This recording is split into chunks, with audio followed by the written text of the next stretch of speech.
നമസ്കാരം. നാട്ടിൻപുറം നന്മകളാൽ സമൃദ്ധം എന്ന ഈ ദൃശ്യവിരുന്നിലേക്ക് ഒരിക്കൽ കൂടി നിങ്ങളെ സ്വാഗതം ചെയ്യുകയാണ്. വ്യത്യാസങ്ങളേറെയുള്ള കാഴ്ചകളുമായാണ് നാട്ടിൻപുറം നിങ്ങളുടെ വീട്ടിലേക്ക് എത്തുന്നത്. ഇന്ന് ഇവിടെ പരിചയപ്പെടുത്തുന്നത് ഒരു കൂടിയാട്ട കലാകാരിയായ കലാമണ്ഡലത്തിലെ പ്രസന്ന എന്ന് പറഞ്ഞ ഒരു ടീച്ചറെയാണ്. കൂടിയാട്ടം ജനങ്ങളിലേക്ക് എത്തിക്കുന്നതിൽ പ്രധാന പങ്ക് വഹിക്കുകയും അതുപോലെ തന്നെ അരങ്ങത്ത് ഇത് അനവധി വട്ടം അവതരിപ്പിക്കുകയും ഒരുപാട് ശിഷ്യഗണങ്ങളെ അഭ്യസിപ്പിക്കുകയും ചെയ്യുന്ന ഈ ടീച്ചറെ വളരെ സ്നേഹത്തോടുകൂടി വളരെ ബഹുമാനത്തോടുകൂടി നാട്ടിൻപുറത്തിലേക്ക് സ്വാഗതം ചെയ്യുന്നു. നമസ്കാരം. നമസ്കാരം. ഇതിൽ ഇപ്പോൾ നമ്മൾ കൂടിയാട്ടാണ് ഇപ്പം ഇങ്ങനെ പഠിപ്പിച്ചുകൊണ്ടിരിക്കുന്നത്. കലാമണ്ഡലത്തിൽ നിന്ന് പഠിച്ചതും കൂടിയാട്ടം തന്നെയാണ്. അപ്പോൾ ഈ കൂടിയാട്ടം സാധാരണ നമ്മളിങ്ങനെ പറയുമ്പോൾ ഇപ്പോൾ ചാക്യാർകൂത്ത് എന്ന് പറഞ്ഞാൽ കുറം കൂടിയും ഒരു ജനകീയമായ ഒരു കലാരൂപമാണ്. പിന്നെ ചാക്യാർകൂത്തിൻ്റെ ഒപ്പം നമ്മൾ പറയുന്നതാണ് നങ്ങ്യാർകൂത്ത്. അപ്പോൾ ഈ നങ്ങ്യാർകൂത്തും കൂടിയാട്ടവും തമ്മിൽ എന്തൊക്കെയാണ് വ്യത്യാസം ചുരുക്കി പറഞ്ഞത്? നങ്ങ്യാർകൂത്ത് എന്ന് പറയുമ്പോൾ സുഭദ്രാ ജനജയത്തിലെ കൽപ്പലതിക ചെയ്യുന്ന ഒരു നിർവഹണമാണ്. കൂടിയാട്ടം സംസ്കൃത നാടകമാണ്. അപ്പോൾ അതിൽ എല്ലാ കഥാപാത്രങ്ങളും ഏത് കഥയാണ് അവതരിപ്പിക്കുന്നത് വെച്ചാൽ അതിലെ എല്ലാ കഥാപാത്രങ്ങളും വേണം. നങ്ങ്യാർകൂത്താവുമ്പോൾ ആ ഒരു നടി തന്നെ വ്യത്യസ്ത കഥാപാത്രങ്ങളെ അവതരിപ്പിക്കുന്നു.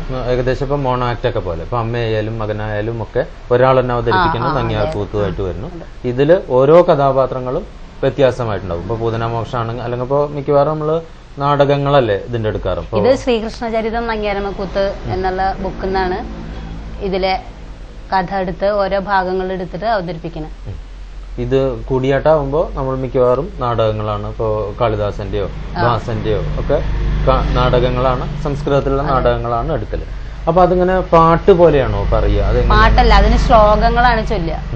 അപ്പൊ അതിനങ്ങനെ ഒരു ശ്ലോകം ഒന്നിങ്ങനെ ജസ്റ്റ് ചൊല്ലിക്കൂടെ? അതിപ്പോ ശൂർപ്പണഖാംഗം നാടകത്തിലെ ഭാഗമാണെന്നുണ്ടെങ്കിൽ ആദ്യം അതിൽ ശ്രീരാമനാണ് രംഗത്ത് വരുന്നത്. അപ്പൊ ശ്രീരാമൻ ചൊല്ലുന്ന ശ്ലോകം ശൈലായാമിഭിരംബുവാഹ നിവകച്ഛായൈ സ്ത്രീയാമാചരൈ, അങ്ങനെ ആ ശ്ലോകമാണ് ചൊല്ലുന്നത്.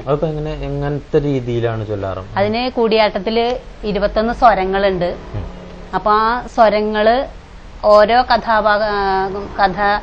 അവതരിപ്പിക്കുന്നതിന് ഓരോ നായകന് ഒരു സ്വരം അങ്ങനെ അതിന് വെച്ചിട്ടുണ്ട്. ഉത്തമ നായകൻ അങ്ങനെയൊക്കെ ഓരോ ഇതുണ്ട്. അപ്പൊ അതില് സ്വരങ്ങൾ നമ്മളിപ്പോ ശാസ്ത്രീയ സംഗീതത്തിൽ സപ്തസ്വരം അതുമായിട്ട് ബന്ധപ്പെട്ടതല്ല. അല്ല.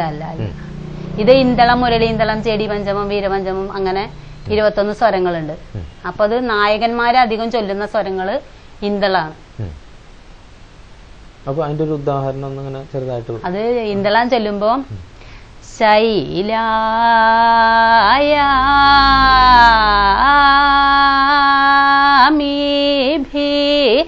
രംബുവാഹ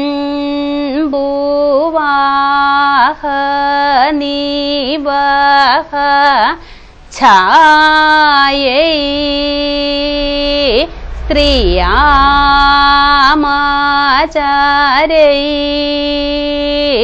സേവ്യാ പഞ്ചവാടീതി മേ മാതീരഭൂ ദുദ്വേല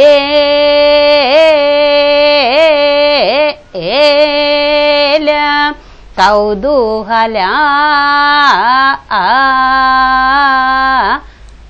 ഇതിപ്പോ നമ്മള് നായകന്മാരൊക്കെ ചൊല്ലുന്നത്.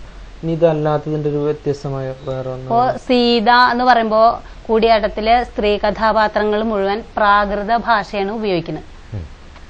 അപ്പോ അതില് അവര് സംസ്കൃതം ഉപയോഗിക്കില്ല. അപ്പൊ സീത ചെല്ലുമ്പോ സീതയുടെയും സ്വരം ഇതന്നെയാണ് വരിക. അപ്പൊ സീത ചെല്ലുന്ന ഭാഷയ്ക്ക് വ്യത്യാസം ഉണ്ടാവും. അയ്യവൂത്ത അഥി മാമവി കൊതൂഹളം വണന്തര പവുത്തായി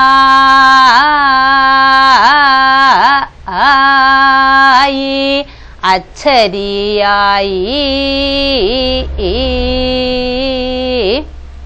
ഇതില് പിന്നെ മുദ്രകളൊക്കെ എങ്ങനെയാണ്? അതിൽ 24 മുദ്രകളാണ് കൂടിയാട്ടത്തിൽ ഉപയോഗിക്കുന്നത്. അതിപ്പോ മുദ്രകള് ഏകദേശം കുറച്ചെണ്ണം പതാക, മുദ്രാഖ്യം, കടകം, മുഷ്ടി, കർത്തരിമുഖം, ശുകതുണ്ഡം, കവിത്തകം, ഹംസപക്ഷം, ശിഖരം, ഹംസാസ്യം, അഞ്ജലി, അർദ്ധചന്ദ്രൻ, മുകുരം, ഭ്രമരം, സൂചികാമുഖം, പല്ലവം, ത്രിപതാകം, സർപ്പശിരസ്, മൃഗശീർഷം, വർദ്ധമാനകം, അരാളം, ഊർണനാഭം, മുകുളം, കടകാമുഖം. ഇങ്ങനെ 24 മുദ്രകള്. പിന്നെ ഇതിന്റെ ഇരട്ടി മുദ്ര, അങ്ങനെയൊക്കെയാണ് നമ്മൾ കുട്ടികളെ പഠിപ്പിക്കുക. അല്ല, അപ്പൊ പതാക എന്നുള്ള മുദ്ര കൊണ്ട് സൂര്യൻ ഇങ്ങനെ കാണിക്കും. അങ്ങനെ ഓരോ മുദ്രകൾക്ക് ഓരോ അർത്ഥങ്ങള്. ഇപ്പൊ മുദ്രാഖ്യം എന്ന് കാണിക്കുമ്പോ സമുദ്രം എന്ന് കാണിക്കുമ്പോ ഈ മുദ്ര പിടിച്ചിട്ട് ഇങ്ങനെ സമുദ്രം. അപ്പൊ കടകാവുമ്പോ സ്വർണം. അപ്പൊ ഇതിന് ഇങ്ങനെ ഓരോ മുദ്രകൾ, ഇപ്പൊ ഇതിന്റെ തന്നെ വേറെ മുദ്രകളായിട്ട് അങ്ങനെ കുട്ടികളെ പഠിപ്പിക്കും. എത്രത്തോളം കുട്ടികളെ ഇപ്പൊ പഠിപ്പിച്ചുകൊണ്ടിരിക്കും? ഞാൻ കൂടിയാട്ടം കലാമണ്ഡലത്തിലാണ് പഠിപ്പിക്കുന്നത്. പുറത്ത് 1-2 കുട്ടികൾ എൻ്റെ അടുത്ത് പഠിക്കുന്നുണ്ട്. പക്ഷെ അവർക്ക് അരങ്ങ് എന്ന് പറഞ്ഞ ഒരു സംഭവം പുറത്ത് കുട്ടികൾക്ക് കിട്ടാൻ ബുദ്ധിമുട്ടാണ്. പിന്നെ അരങ്ങിനെക്കാട്ടും കൂടുതല് ഇതിന്റെ അണിയലങ്ങൾ എന്ന് പറയും, ആഭരണം, അങ്ങനെയുള്ളത് എല്ലാവരുടെ കയ്യിലും ഇല്ല. മെയിനായി 1-2 പേരുടെ കയ്യിലുണ്ട്. അപ്പൊ അവർക്ക് ആവശ്യങ്ങൾ വരുന്ന സമയത്ത് അവര് നമുക്ക് കിട്ടില്ല. അണിയലങ്ങളായിട്ട് എന്തൊക്കെയാണ്? അണിയലങ്ങൾ എന്ന് പറഞ്ഞു കഴിഞ്ഞാൽ അതിന്റെ ആഹാര്യ സാധനങ്ങള്, അത് മുഴുവൻ മരങ്ങളെ കൊണ്ട് കടഞ്ഞിട്ടാണ് ചെയ്യുന്നത്. അപ്പൊ അത് സാമ്പത്തികമായിട്ട് ഒരുപാട് പൈസ, 10-25,000 രൂപയോളൊക്കെ ഇതിന് ഒരു സെറ്റ് കോപ്പ് നമുക്ക് പണിത് കിട്ടാനാവും. അങ്ങനത്തെ ഉള്ള പ്രശ്നം കൊണ്ട് ഇത് എല്ലാവരുടെ കയ്യിലും ഇല്ല, കുറച്ചാൾക്കാരുടെ കയ്യിലൊക്കെ ഉള്ളൂ.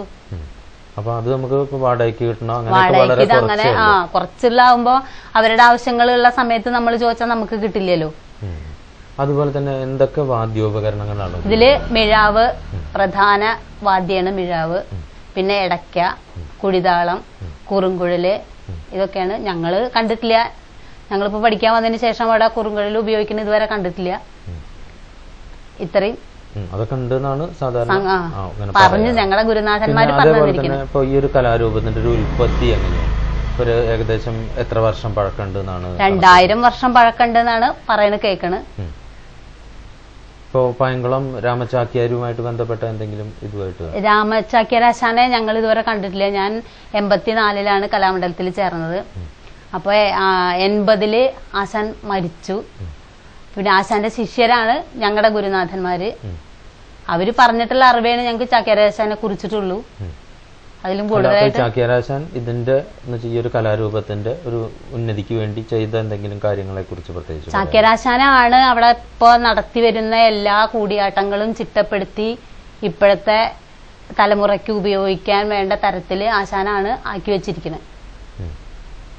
പണ്ട് ഒരു കഥ 41 ദിവസം ഒക്കെ അവതരിപ്പിച്ചിരുന്നു. ഒരു ഭഗവതജുഗീയം എന്നുള്ള ഒരു പ്രഹസനം 31 ദിവസം നീണ്ടു നിന്നിട്ട് ചെയ്യുന്നതാണെന്നാണ് പറയണത്. അതിപ്പോ ചാക്യാരാശാനാണ് പണ്ട് ഞങ്ങൾ പഠിക്കാൻ പോണ കാലത്ത് അതൊരു 5 മണിക്കൂർ 4.5 മണിക്കൂർ വരെയൊക്കെ അഭിനയിച്ചിരുന്നു. ഇപ്പൊ അതിലും ചുരുക്കി 3.5-4 മണിക്കൂർ വരെ ആക്കിയിട്ടുണ്ട്. പൊതുവെ നമുക്ക് ഇങ്ങനെ കൂടിയാട്ടം ഇപ്പൊ ബാക്കിയുള്ളതിനെയൊക്കെ അപേക്ഷിച്ച് അത്ര ഒരു ജനകീയ കലയല്ല. ജനകീയ കലയല്ല വെച്ചാൽ പ്രത്യേകിച്ചും ആൾക്കാർ, കാണുന്ന ആൾക്കാർ കുറവ്, അല്ലെങ്കിൽ അത് ആസ്വദിക്കാൻ കഴിവുള്ള ഒരു കുറവ്. അപ്പൊ അതിനു വേണ്ടി എന്ത് ചെയ്യാൻ പറ്റും എന്നാണ് കരുതുന്നത്? എന്ന് വെച്ചാൽ കുറച്ചും കൂടി ഈ കലാരൂപത്തിന് ഒന്നും കൂടെ ജനകീയമാക്കാൻ എന്ത് ചെയ്യാൻ പറ്റും? ജനകീയം എന്ന് പറഞ്ഞാൽ ഇതിന് അടിസ്ഥാനമായിട്ട് ചില തത്വങ്ങളുണ്ട്. അതിനെ നമ്മൾ ഇളക്കി മറിക്കുക എന്ന് പറഞ്ഞാൽ അത് നമ്മൾ ആ കലയോട് ചെയ്യുന്ന ഏറ്റവും ദോഷവും.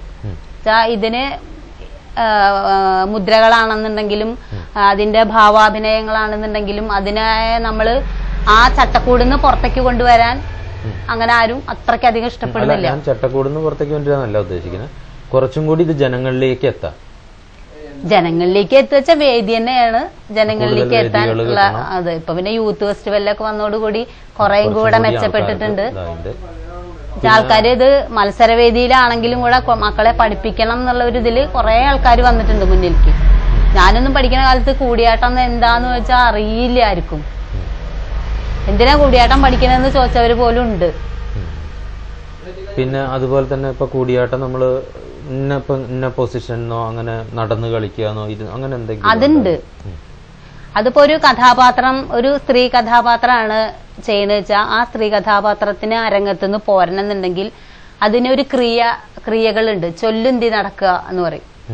അപ്പൊ അവര് നടന്ന അവർക്ക് വേറൊരു സ്ഥലത്തേക്ക്, ഇപ്പൊ ഒരു സ്ഥലത്ത് നിന്ന് ഇപ്പൊ ആ ഉദ്യാനത്തിലേക്ക് പോവുക എന്ന് പറയണമെന്നുണ്ടെങ്കിൽ അവര് ചൊല്ലുന്തി നടക്കുക എന്നുള്ളൊരു ക്രിയ ഉണ്ട്. അങ്ങനെ ചെയ്തിട്ടാണ് അവര് അത് ചെയ്ത് കഴിഞ്ഞ് തിരിയുമ്പോഴാണ് അവര് ഉദ്യാനത്തിലെത്തി. അതുമാതിരി വീരകഥാപാത്രങ്ങളാണെങ്കിൽ വട്ടത്ത് ചാടി നടക്കുക എന്നുള്ളൊരു ഇതുണ്ട്. അതൊരു ക്രിയയാണ്. അങ്ങനെയാണ് ഒരു സ്ഥലത്തുനിന്ന് ഒരു സ്ഥലത്തേക്ക് എത്തി എന്നുള്ളത് പറയുന്നത്. പിന്നെ അതുപോലെ തന്നെ ഇപ്പൊ 2 കഥാപാത്രങ്ങൾ ഒപ്പം വരില്ല അതില്. അപ്പൊ 2 കഥാപാത്രങ്ങൾ ഒപ്പം വരുമ്പോ രണ്ടാളും ഒരേ സമയം ആടിക്കൊണ്ടിരിക്കും. ഇല്ല ഇല്ല ഇല്ല ഇല്ല. കൂടിയാട്ടാണെന്നുണ്ടെങ്കിൽ ഇപ്പൊ നേരത്തെ ഞാൻ പറഞ്ഞില്ലേ, അതുപോലെ ഈ സുഭദ്രാധനജയാണെന്നുണ്ടെങ്കിൽ അർജുനനും സുഭദ്രയും കൂടി ഒന്നിച്ച് പ്രവേശിക്കുന്നു. അപ്പൊ അതില് കാണിക്കുമ്പോ സുഭദ്ര കാണിക്കുമ്പോ അർജുനൻ അവിടെ നിൽക്കും. സുഭദ്രയുടെ ഭാഗം കഴിഞ്ഞാണ് അർജുനൻ ചെയ്യുള്ളൂ. ഒരാള് സ്റ്റില്ലായിട്ട് നിന്നിട്ട് അപ്പോഴാണ് മറ്റേയാള് അവതരിപ്പിക്കുന്നത്. അതേപോലെ തന്നെ തിരിച്ചു. അങ്ങനെയാണ് പൊതുവെ അങ്ങനെ പോണത്. അപ്പൊ ഇത് നമുക്കിങ്ങനെ ഇതിന്റെ ഇപ്പോ നമുക്ക് ഒരു വന്ദനം അതേപോലത്തെ ഒക്കെ ഒന്ന് നമുക്ക് കാണിച്ചു നോക്കിയാൽ. വന്ദനം എന്ന് പറഞ്ഞാൽ ഒരു പുറപ്പാടാണ് ഇപ്പൊ ഇതിന് വന്ദനായിട്ട്. ജസ്റ്റ് ഒന്ന് എങ്ങനെയാന്ന് ജസ്റ്റ് ഒന്ന് കാണിച്ചൂടെ? ആദ്യം നമ്മള് ഇതിന്റെ നമ്മളൊരു പക്കവാദ്യങ്ങളായിട്ട് ഉപയോഗിക്കുന്ന മിഴാവിനെ നമ്മൾ തൊട്ട് നമസ്കരിച്ചതിന് ശേഷമാണ് ബാക്കി പുറപ്പാട് എന്ന് പറയുന്ന അടുത്തൊരു ഇതിലേക്ക് പോകുന്നത്. അപ്പൊ അതെങ്ങനെയാണ് പറഞ്ഞാണ് ടീച്ചർ കാണിക്കുന്നത്. തൊട്ടറിഞ്ഞ ചരിത്രം പരിശോധിക്കുകയാണെങ്കിൽ കേരളം അനവധി പരമ്പരാഗത അനുഷ്ഠാന ക്ഷേത്രകലാരൂപങ്ങളാൽ സമൃദ്ധമാണ്. പലതും ഇതിനകം അന്യം വന്നുകൊണ്ടിരിക്കുന്നു. 2000-ഓളം വർഷം പഴക്കമുണ്ട് പുരാതന കൂടിയാട്ട സങ്കല്പങ്ങൾക്കെങ്കിലും ഇതൊരു സ്വതന്ത്ര കലാരൂപമായി തിരിച്ചറിയപ്പെട്ടിട്ട് 800 വർഷങ്ങളെ ആയിട്ടുള്ളൂ അത്രേ. കുലശേഖര രാജാക്കന്മാരുടെ കാലത്താണ് ഈ കലാരൂപം ഉദയം ചെയ്തതെന്ന് പറയപ്പെടുന്നു. ചാക്യാർമാരും നങ്ങ്യാർമാരും നമ്പ്യാർമാരും ക്ഷേത്ര മതിൽക്കെട്ടിനുള്ളിൽ നിശ്ചയിച്ച സ്ഥലത്താണ് കൂടിയാട്ടം അവതരിപ്പിച്ചിരുന്നത്. ഈ അനുഷ്ഠാന ക്ഷേത്രകലാരൂപം പൊതുവേദിയിലേക്ക് എത്തിക്കുന്നതിൽ ഗുരുവര്യനായ പൈങ്കുളം രാമചാക്യാരുടെ പങ്ക് വളരെ മികച്ചതായിരുന്നു അത്രേ. പഴക്കം കൊണ്ടും അവതരണ വൈശിഷ്ട്യം കൊണ്ടും കൂടിയാട്ടങ്ങൾ അരങ്ങേറുന്ന വേദികളിൽ തിരുമൂഴിക്കുളത്തിനായിരുന്നു അത്രേ കൂടുതൽ പ്രാധാന്യം. ഇരിഞ്ഞാലക്കുട കൂടൽമാണിക്യ ക്ഷേത്രത്തിലും വടക്കുംനാഥ ക്ഷേത്രം, വെങ്ങാനല്ലൂർ ക്ഷേത്രം എന്നിവിടങ്ങളിലും ഈ അനുഷ്ഠാന കലാരൂപം അവതരിപ്പിച്ചിരുന്നു അത്രേ.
തം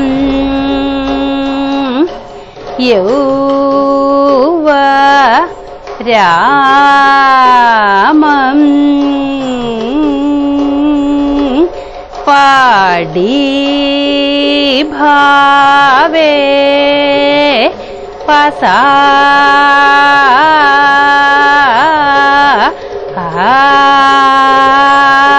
പസാദ ഈസം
പുണോവി തം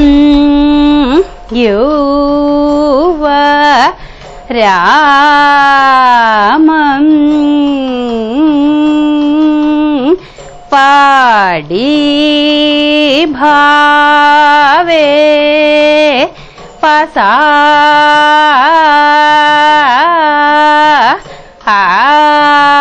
പസാദ ഈസം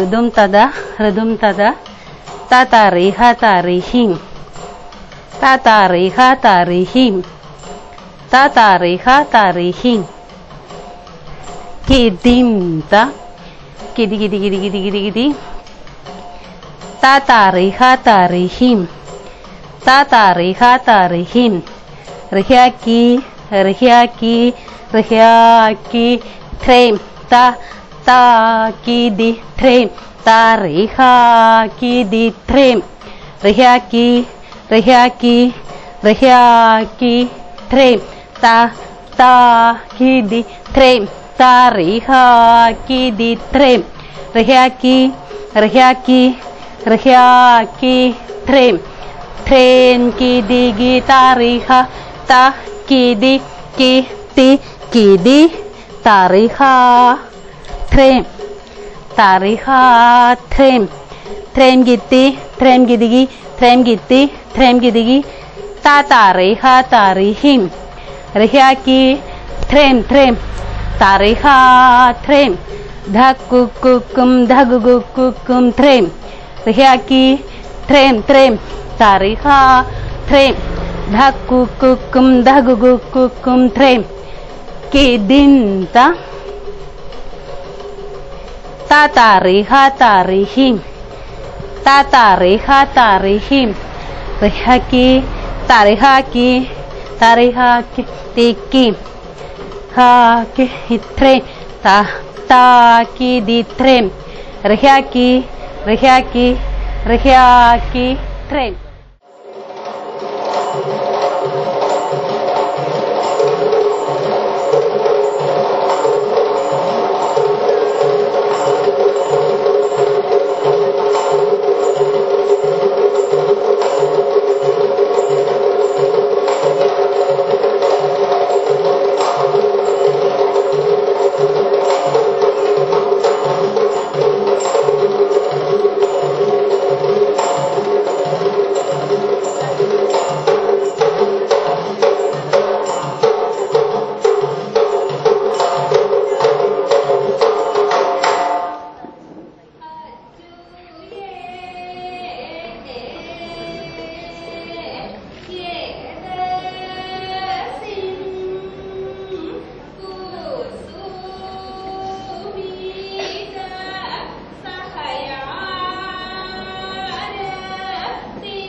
അപ്പൊ ഇതിലിങ്ങനെ അടുത്തൊരു പ്ലാൻ അല്ലെങ്കിൽ ഒരു സ്വപ്നം എന്താ? ഞാന് ഒരു നങ്ങ്യാർകൂത്ത് ചെയ്യാൻ പുതിയൊരു കഥ ചെയ്യാൻ തുടങ്ങുന്നുണ്ട്. അപ്പൊ അതെനിക്ക് വേദിയിലൊന്ന് അവതരിപ്പിക്കണം എന്നാണ് എന്റെ ഏറ്റവും വലിയൊരു ആഗ്രഹം. കൃഷ്ണനെ കുറിച്ചിട്ടുള്ള ഒരു കഥയാണ്. അത് ഏതെന്ന് എടുത്തിട്ടുള്ള അങ്ങനെ വല്ലതും? അത് ഏതെന്നില്ല, പിന്നെ ഭഗവത്ഗീത അങ്ങനെ എല്ലാം കൂടെ കൃഷ്ണന്റെ ബുക്കുകൾ കുറെ നമ്മൾ വായിച്ച് അതിന്ന് കുചേലനെ കുറിച്ച് ഒരു കഥ ചെയ്യാനാണ് ഉദ്ദേശിക്കുന്നത്. ഇന്നത്തെ നാട്ടിൻപുറം ഇവിടെ തൽക്കാലം അവസാനിപ്പിക്കുകയാണ്. ഇതുപോലുള്ള ഒരുപാട് ക്ഷേത്രകലകൾ അതുപോലെ തന്നെ അനുഷ്ഠാന കലാരൂപങ്ങൾ നമ്മുടെ കേരളത്തിലുണ്ട്. പലതും അന്യം നിന്നുകൊണ്ടിരിക്കുന്നു എന്ന് മാത്രമല്ല, പലതിനും വേണ്ടത്ര പരിപോഷണമോ പരിരക്ഷയോ കിട്ടുന്നില്ല. അപ്പോൾ ഇത്തരത്തിലുള്ള കലകൾ വീണ്ടും വീണ്ടും ആളുകൾ കാണാനും കൂടുതൽ ജനകീയമാകാനും അതുപോലെ തന്നെ ഈ കലകൾക്ക് വേണ്ടി സ്വന്തം ജീവിതം തന്നെ ഒഴിഞ്ഞുവെച്ച ഇത്തരത്തിലുള്ള അധ്യാപികമാർക്കും വിദ്യാർത്ഥികൾക്കുമൊക്കെ ഒരുപാട് പ്രോത്സാഹനമുണ്ടാകാനും നമ്മുടെ നാടിന് കഴിയട്ടെ എന്ന് പ്രാർത്ഥിച്ചുകൊണ്ട് ഈ നാട്ടിൻപുറം അവസാനിപ്പിക്കട്ടെ. എല്ലാവർക്കും ഒരിക്കൽ കൂടി നമസ്കാരം.